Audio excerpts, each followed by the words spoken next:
So, Marty, how have the Middle Eastern crises been affecting the debt markets?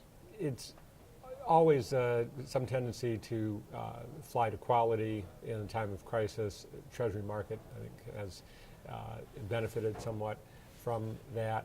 The corporate market, the high yield market, not hit too hard. I think the prevailing view remains that Libya is a comparatively small producer. There's hope that Saudi Arabia will be able to replace any supply that's lacking as a result. But there has been a reaction only of going from a point where the market was somewhat ahead of itself to getting back to fair value, maybe overshooting a little bit in the other direction, but in the range of where spreads ought to be given the economic conditions, credit availability, and the default risk. The events have been very dramatic, particularly in Libya. Why such a muted reaction compared to, say, what we saw last year when the Greek crisis hit?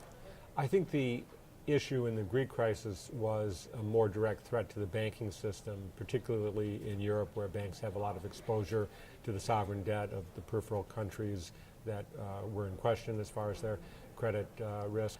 It just conjured up these fears of what we saw in 2008 of the financial system really threatening to break down completely. This Libyan crisis and the other revolutions going on around the Middle East haven't yet conjured up that notion.